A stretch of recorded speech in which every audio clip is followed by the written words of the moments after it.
And I am back. As I said, I would continue my little rant of the fact I have to get up early and endure church services. No, I don't like it. But yeah, other than that, like I said, I believe in something, but not God. And so, as I was saying, my parents are going back to church. Just do a little recap. They go back to church. I'm forced to go with them. I don't like it, not one bit. I don't do social interaction. I don't do people in general. Do you think I'm gonna like church? Absolutely fucking not. Do you think I'll consider anyone from that church a friend of mine? No. Do you think I consider anyone from my... Well, except for those that I have known before. But do you think I'll really consider anyone in my school or in my life my friends unless if I've known them before? No. I don't do social interaction. I don't. The fact that I post these videos every so often, you're lucky. And I started reading Interview with the Vampire by Anne Rice. I have finished reading the last video. I think I was discussing how I was reading Looking for Alaska.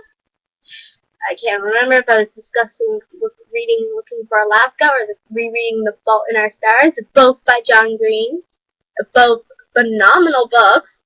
Like, one kept me up until 6 in the morning. That was Looking for Alaska. Kept me up until 6 in the morning just to try and finish it because I didn't want to sleep. And then the other, The Fault in Our Stars, when I was rereading it, I got to the part that made me cry the first time I read it through, and I almost burst into tears while at school in study hall reading it.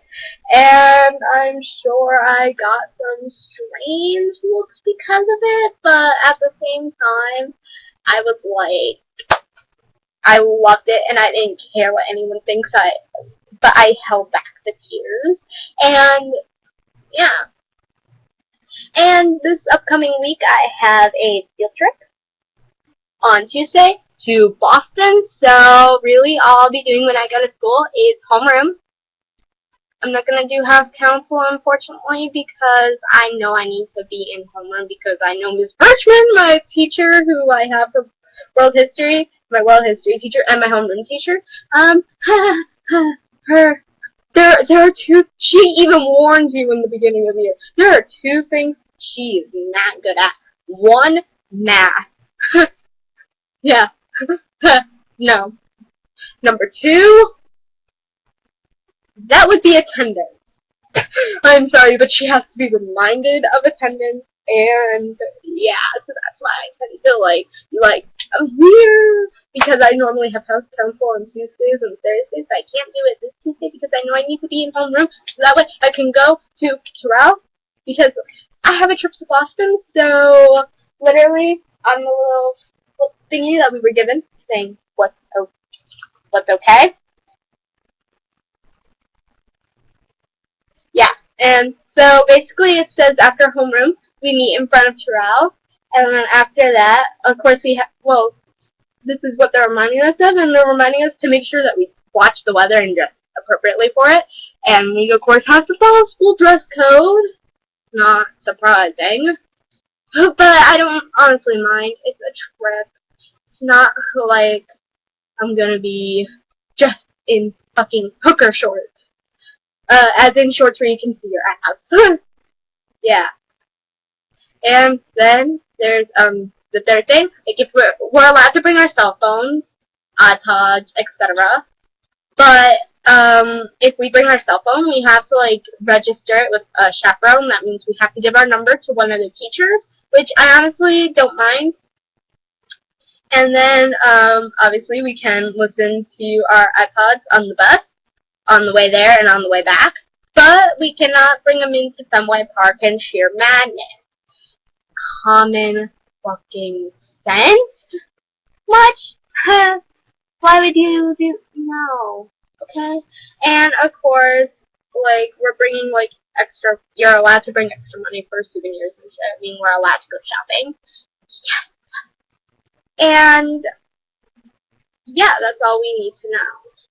Of course, you have to contact your parent and or guardian that you will be, like, that you're 30 minutes away from the school, so that way they can be there to pick you up, because we're not supposed, like, literally it's an all-day trip. So, I'm missing quite a few classes. Unfortunately, I'm not missing gym that day. Monday's my normal schedule, and then Tuesday is just like homeroom, boom, go to Terrell, oh, Boston, hello, yeah, Boston trip, bye. No, but yeah, it's awesome, and it's nice, and, I can't wait. I've been to Boston before last year with my class, and it was fun. It was fun. We went to, Lowell. We went to, like, Lowell, Massachusetts. It's actually kind of pretty there. Factories. We went to, like, a museum factory thing, so we got to see what it was like, sort of, like, with better conditions, obviously, than what the workers had. But yeah, the machines were fucking loud. I do not know how those poor people lived back then. And then there's, we went to, God, what was that we went to? The Museum of, like, Science, and that was fun in Boston. The year before that, in 7th grade, we went to New York, and we went to the UN, and we went to an art museum. To this museum, I forget what it was. It was like this really kind of cool museum, like the Museum of Natural History or something like that. I can't remember, but it was cool. And we of course did Times Square for like browsing and shit, for shopping. We couldn't go to Soho. We couldn't go to the best shopping area from what I heard from a native New Yorker. And we also went to, in Boston, we went to Quincy Market, which we're going to again this year. And this year in Boston, as you heard from the paper, we are going to Fenway Park, this play, Sheer Madness, and then we're gonna, like, do Quincy Market for, like, shopping and eating. And, yeah, I know what the food's like. It's actually pretty good. There's this one place that has, like, that fucking pasta. I'm sorry, I'm dying. It's, like, multiple, I'm sorry, I'm, like, dying of like, thinking of the food taste, like, it's like you dying on heaven, or whatever your religious belief is of heaven and the afterlife. But, oh my god, the food, so much food, like, from around the bloody world. There was Italian food, there was Chinese, there was, I'm making myself hungry, oh my god, sorry. And yeah, it's Boston. And of course, y'all heard about the crazy shit that was going down in the past month. Again, last month has been hectic. And then, there's the fact that, yeah, and,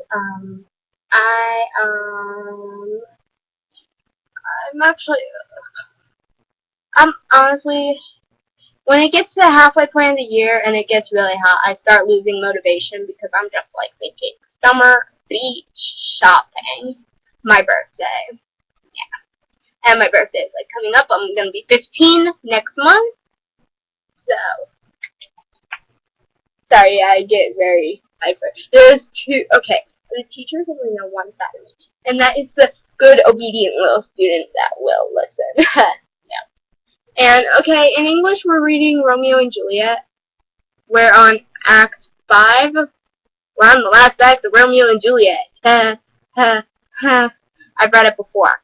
And anyone, dude, they tell you in the fucking prologue of Romeo and Juliet that it's gonna end with them dying, for God's sake. And here's what I find funny though, like, about what they do.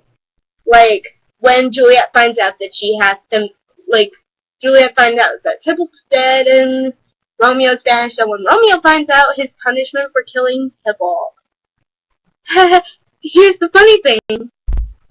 They threaten suicide. Like, they threatened to kill themselves right off the bat. Oh, God. Shakespeare. You kill off everyone you love. Personally, I think, like, Mercutio and Romeo had, like, this kind of romance going on, and it was so fucking, like, obviously, why would, I know Mercutio was Romeo's best friend, but honestly, why would you go so fucking ballistic? I know, like, I would go ballistic if somebody killed my friends, but just think, considering how the fight would have ended, like, if Romeo knew the prince would have handled it himself, and Romeo would have saved the whole hell of a mess, and yeah, but why, if you know the law is gonna be on, like, your side basically and kill Tybalt for you, why? Why would you run after the guy when you bloody well know that if you basically kill Tybalt, you're gonna end up either one, dying yourself, or two, being banished? Why would you do that? Just saying. Considering it was Shakespeare, and we all think Shakespeare, old, white, English dude. Well, she gets the fact he was white, he gets the fact he's English, but other than that, he was pretty badass. Just saying. Yeah, and that's all. I'm leaving off on that note, though. Shakespeare was badass. There's a lot of people who are badasses. And I'm gonna go now. I'm gonna go back to reading home stuff, and I'm gonna listen to some music on here. Well, bye.